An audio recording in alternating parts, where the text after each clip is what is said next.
எல்லாருக்கும் வணக்கம். நான் உங்களுக்கு கேட்க இன்றைக்கி நம்ம என்ன பார்க்க போகிறோம் பார்த்தீங்கன்னா, Vivo V25 ப்ரோவோட ஸ்மால் அன்பாக்சிங் தான் பார்க்க போகிறோம். ஸோ பாக்ஸில் என்னென்ன இருக்குது அப்படின்ட்டு. ஸோ நம்ம கையில் இருக்குது பார்த்தீங்கன்னா 8GB RAM 128GB ஸ்டோரேஜோட ப்ளூ கலர் வேரியன்ட் நம்ம கையில் இருக்குது. ஸோ இதை வந்து பாக்ஸை ஃபஸ்ட்டு ஓப்பன் பண்ணிடலாம். அது என்னென்ன இருக்குது அப்படின்றத.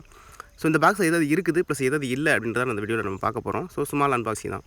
ஸோ ஃபஸ்ட் எடுத்து பாக்ஸ் ஓப்பன் பண்ணிடலாம். ஸோ பாக்ஸில் எந்த வித மாற்றம் இல்லை. ஸோ இதுக்கு முன்னாடி இருந்த V சீரிஸில் என்ன பாக்ஸ் ரீசெண்டாக கொடுத்துருந்தாங்களோ சேம் அதே பாக்ஸ் தான் கொடுத்துருக்காங்க. உங்களுக்கு 6.56 இன்ச்சு ஒரு ப்ளூ கலர் மொபைல் வந்து கையில் கொடுத்துருக்காங்க. ஸோ அமோல் டிஸ்பிளே இது வந்துட்டு. ஸோ ஃபிங்கர் பிரிண்ட் வந்து டிஸ்பிளேல இருக்கிறதால பார்த்தீங்கன்னா அமோல் டிஸ்பிளே வந்து கொடுத்துருக்காங்க.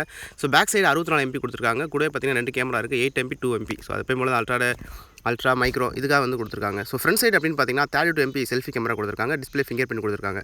எப்பயும் போல பார்த்தீங்கன்னா அந்த IMEI நம்பர் ஸ்டிக்கர் கொடுத்துருக்காங்க. ஸோ எப்பயும் போல ஒரு கேஸும் கொடுத்துருக்காங்க. ஸோ சூப்பரான கேஸ் கொடுத்துருக்காங்க. அப்புறம் வந்துட்டு எப்பயுமே டாக்குமெண்டேஷன் வந்து எப்படி யூஸ் பண்ணணும் அப்படின்ற மாதிரி எல்லாம் சில விஷயங்கள் வந்து கொடுத்துருக்காங்க. ஸ்டிக்கர்ஸ் அது மாதிரி கொடுத்துருக்காங்க. இது வந்து பார்த்தீங்கன்னா Type-C to Type-C.